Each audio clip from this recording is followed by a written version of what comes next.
Dios te bendiga, amada iglesia. Vamos a continuar con nuestra lectura correspondiente de nuestro reto de leer la Biblia en un año. Y en esta oportunidad vamos a estar leyendo en el capítulo 31 del libro de Génesis, a partir del verso 17 hasta el capítulo 32 hasta el verso 12. Y luego vamos a estar leyendo Proverbios capítulo 3, desde el verso 16 hasta el verso 18. Leemos la palabra con la bendición del Padre, del Hijo y del Espíritu Santo. Amén.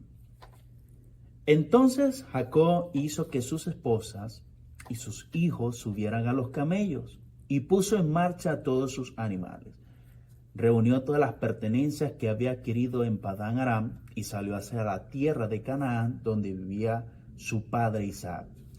En el momento de partir, Labán estaba lejos, esquilando sus ovejas. Así que Raquel robó los ídolos de la familia de su padre y los llevó consigo. Jacob fue más listo que Labán, el arameo, porque salieron en secreto y nunca le dijeron que se iban. De ese modo, Jacob se llevó todas sus pertenencias y cruzó el río Éufrates en dirección a la zona montañosa de Galaad. 3 días después le avisaron a Labán que Jacob había huido. Entonces él reunió a un grupo de sus parientes y emprendió la búsqueda. Alcanzó a Jacob 7 días después en la zona montañosa de Galaad. Pero la noche anterior Dios se le había aparecido a Labán, el arameo, en un sueño y le había dicho: te advierto que dejes en paz a Jacob.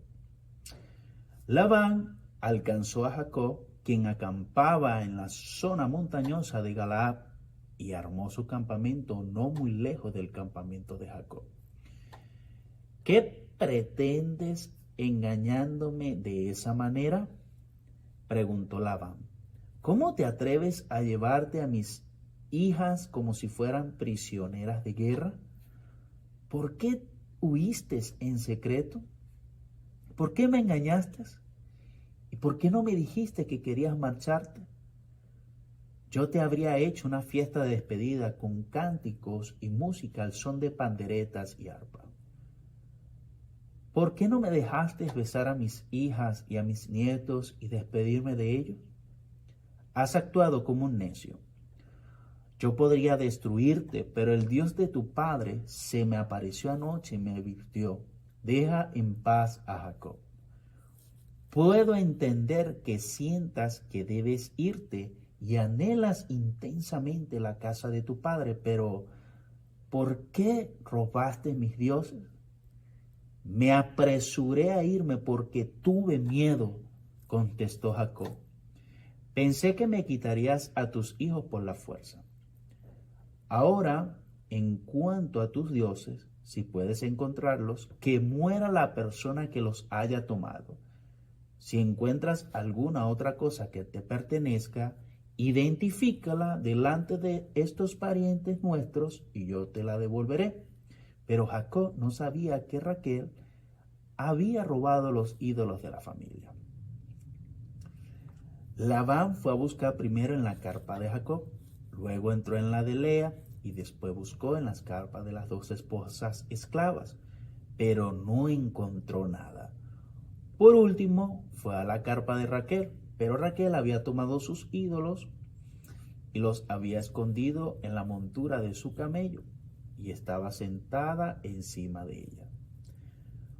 Cuando Labán terminó de buscar en cada rincón de la carpa sin encontrarlos, ella le dijo a su padre: por favor, perdone, mi señor, si no me levanto ante usted, es que estoy con mi periodo menstrual.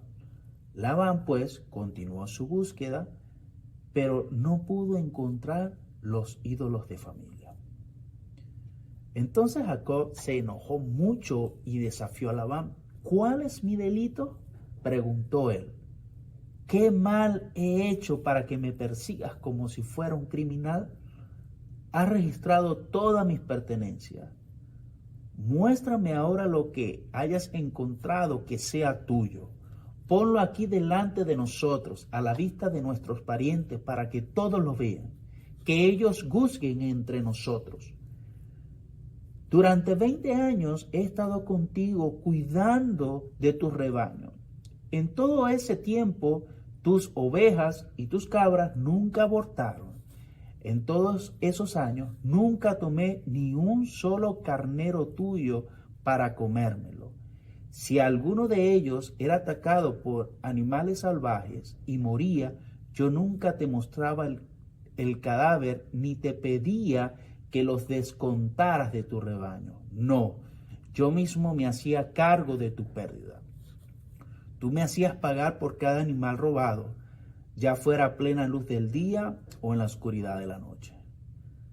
Trabajé para ti bajo el sofocante calor del día y en el frío de la noche sin dormir. Sí, durante 20 años trabajé como un esclavo en tu casa. Trabajé 14 años para ganarme a tus 2 hijas y después 6 años más por tu rebaño. Y cambiaste mi salario 10 veces. En realidad, si el Dios de mi padre no hubiera estado de mi parte, el Dios de Abraham y el temible Dios de Isaac, tú me habrías despedido con las manos vacías. Pero Dios ha visto tu abuso y mi arduo trabajo. Por eso se te apareció anoche y te reprendió. Entonces Labán respondió a Jacob: esas mujeres son mías, esos niños son mis nietos y esos rebaños son mis rebaños. De hecho, todo lo que ves es mío. Pero, ¿qué puedo hacer ahora respecto a mis hijos, a mis hijas y a mis nietos? Así que hagamos un pacto tú y yo, y ese pacto será un testimonio de nuestro compromiso. Entonces Jacob tomó una piedra y la erigió como columna conmemorativa y dijo a los miembros de su familia: recojan algunas piedras. Entonces ellos juntaron piedras y las apilaron. Luego Jacob y Labán se sentaron junto al montículo de piedras y compartieron una comida para celebrar el pacto, con el fin de conmemorar el suceso. Labán llamó a aquel lugar Jegar Sahaduta, que significa montículo del testimonio en arameo, y Jacob lo llamó Galaad, que significa montículo del testimonio en hebreo. Entonces Labán declaró: este montículo de piedras quedará como testimonio para recordarnos el pacto que hemos hecho hoy. Esto explica por qué ese lugar fue llamado Galaad, montículo del testimonio, pero también se le llamó Mizpa, que significa torre de vigilancia, pues Labán dijo: que el Señor nos vigile a los dos, para cerciorarse de que guardemos este pacto cuando estemos lejos el uno del otro. Si tú maltratas a mis hijas o te casas con otras mujeres, Dios lo verá aunque nadie más lo vea. Él es testigo de este pacto entre nosotros. Mira este montículo de piedras, continuó Labán, y mira esta columna conmemorativa que he levantado entre nosotros. Están entre tú y yo como testigos de nuestros votos. Yo nunca cruzaré este montículo de piedras para hacerte daño, y tú nunca debes cruzar estas piedras o esta columna conmemorativa para hacerme daño. Invoco al Dios de nuestros antepasados, el Dios de tu abuelo Abraham y el Dios de mi abuelo Nacor, para que sea juez entre nosotros. Entonces Jacob juró delante del temible Dios de su padre Isaac respetar la línea fronteriza. Luego Jacob ofreció un sacrificio a Dios allí en el monte e invitó a todos a un banquete para celebrar el pacto después de comer. Pasaron la noche en el monte. Labán se levantó temprano a la mañana siguiente, besó a sus nietos y a sus hijas y los bendijo. Después se marchó y regresó a su casa.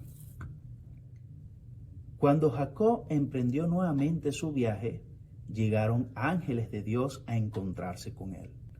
Al verlos, Jacob exclamó: este es el campamento de Dios, Por eso llamaron a aquel lugar Manaharim. Entonces Jacob envió mensajeros por delante a su hermano Esaú, quien vivía en la región de Seir, en la tierra de Edom, y les dijo: den este mensaje a mi señor Esaú. Humilde salud de tu siervo Jacob.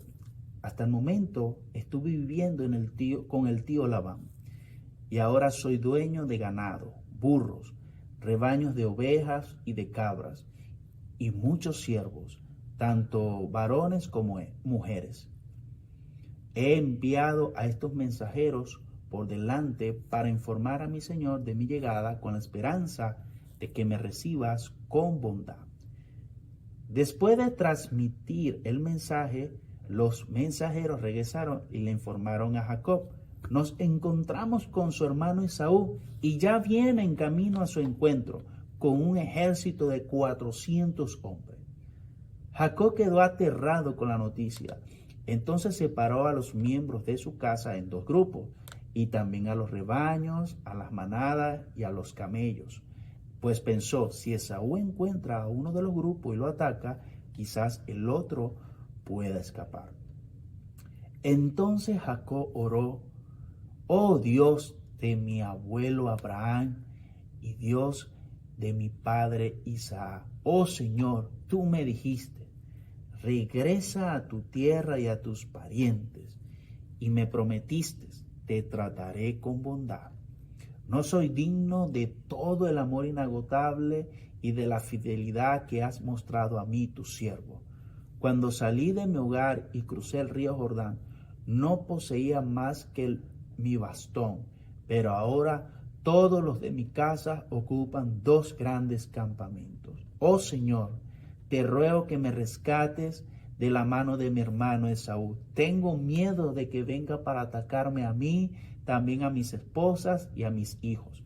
Pero tú me prometiste: ciertamente te trataré con bondad y multiplicaré tus descendientes hasta que lleguen a ser tan numerosos como la arena a la orilla del mar, imposibles de contar. Seguimos con la lectura en el Proverbios capítulo 3, del verso 16 al 18.